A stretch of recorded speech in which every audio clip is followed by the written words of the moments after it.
वरिष्ठ साहित्यकार, संगीतकार तथा लेखक गणेश रसिकको 2082 जेठ 18 गते आइतबार बिहान 78 वर्षको उमेरमा दुःखद निधन भएको छ।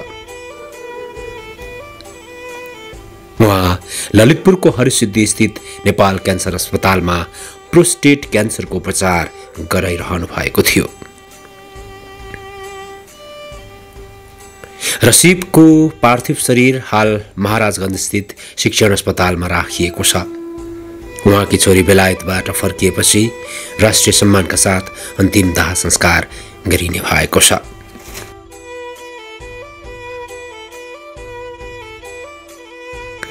भोजपुर छिनामखुमा विक्रम सम्वत 2004 सालमा जन्मिनुभएका रसिक 50 वर्ष अघि लेकाली समूह सुरुवात गर्नुभएको थियो।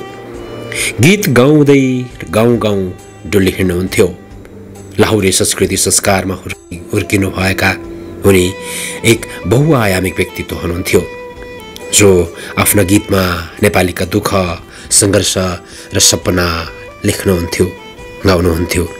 गहिरो जीवनबोध, प्रकृति, एक्लोपन उहाँका गीतका कन्टेन्टहरू हुन्थे।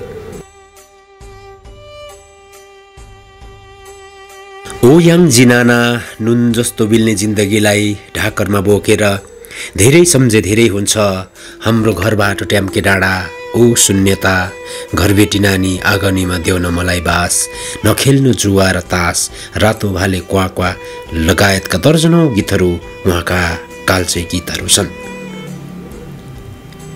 क्षितिजलाई छुन खोज्दा कथा सङ्ग्रह, रसिकका गीतहरू गीत सङ्ग्रह, आकाश गङ्गाको ओतमुनि उपन्यास, 10 गजामा उभिएर, जब सिस्नोहरू टेक्दै हिँडे, 5 पुस्तकको पेरुङको संस्मरण लगायत रसिकका प्रकाशित किताबहरू छन्।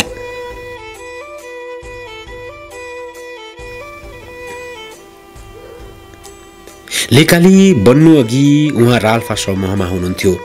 राल्फामा 6 महिना जति बिताएर बाहिरिनुभयो। गीत सङ्गीतले जोडिएका राल्फाका 4 साथी मन्जोल, रायन, रामेश र नोरेम 4 किसिमका 4 चरित्रका थिए। एक अर्कामा पटक्कै नमिल्ने, त्यही भएर राल्फा धेरै समय टिकेन। पछि रसिकले राल्फा छोडेर हिरण्य भोजपुरेसँग लेकाली समूह खोल्नुभयो।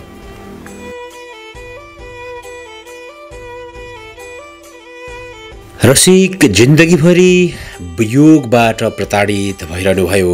श्रृङ्खलाबद्ध पारिवारिक दुर्घटना झेलिरहनुभयो। जीवनबाट बिदा लिएका श्रीमती, छोरा निमेश तथा 3 भाइ सम्मी, श्याम र प्रजुको यादमा जीवनभर तडपिरहनु भएको थियो।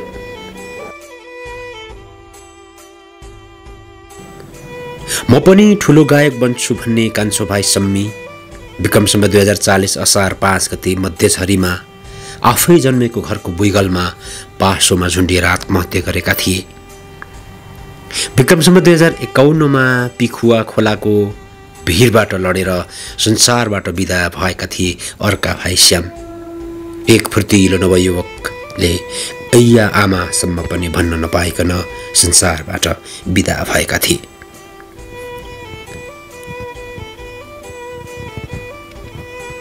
विक्रम सम्वत 2060 सालमा माओवादीसँगको भिडन्तमा मृत्युवरण गरेका अर्का भाइ प्रहरी निरीक्षक प्रजु पनि राष्ट्रको लागि शहीद बने। एकपछि अर्को वज्रपात परिरह्यो रसिकको जीवनमा।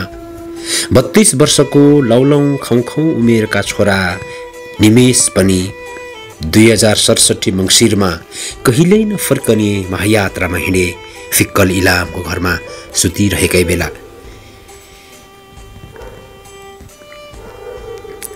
रसिक सङ्गीत नाट्य एकाडेमीमा नियुक्त भएपछि प्रोस्टेट सम्बन्धी समस्या भित्रिनु, कामको बोझ, कामको कामले आफ्ना लागि खासै ध्यान दिन नपाएकोले पत्तै नपाई क्यान्सर शरीरमा फैलिएको उहाँको बुझाइ थियो। जब गीत सङ्गीत नाट्य एकाडेमीको कार्यकाल सकियो अनि ओम अस्पतालमा जाँच गराउँदा अन्ततः प्रोस्टेट क्यान्सरको तेस्रो स्टेज पत्ता लाग्यो। त्यसपछि 7 दिनमै अपरेसन गरेपछि करिब 3 वर्षभन्दा लामो समयसम्म निरन्तर औषधि खाइरहनु भएको थियो। क्यान्सर उपचारार्थ रसिक दिल्ली जानुभयो। राजीव गान्धी क्यान्सर हस्पिटलमा यति बेला क्यान्सरको 4औं स्टेज पुगिसकेको थियो। हस्पिटलले भन्यो, अब तपाईँलाई निको हुँदैन, घर जाने र मन लागेको कुरा गर्ने, खुसी रहने। नेपालमा औषधि सेवन गर्थे। 28 दिन पुग्ने औषधिको 1 लाख रुपियाँ पर्थ्यो, जुन भारतबाट मगाउनु पर्थ्यो।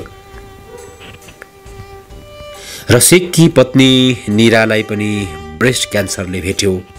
14 वर्ष जुधेपछि त्यो त निको भयो, तर जब कोरोनाले समात्यो, कोरोनासँगको लडाईँमा उनी हारिन्। विक्रम सम्वत 2078 को कार्तिकमा रसिक पत्नी निरा पनि सदा सदाको लागि बिदा भइन्। उनले पनि एक साथ छाडेपछि बिल्कुलै एक्लो भएका रसिक बुहारी र नातिनीको सहारामा जीवन बाँचिरहेका थिए।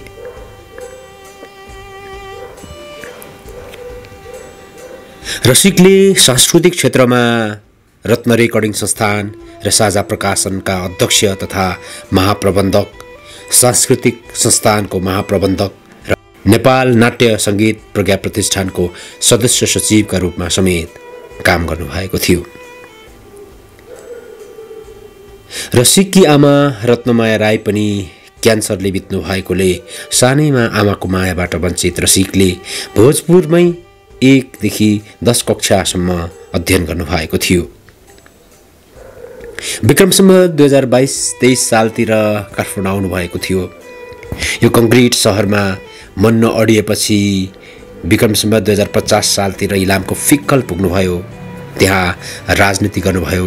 रेडियो फिक्कल FM चलाएर लामो समय बिताउनु भएको थियो।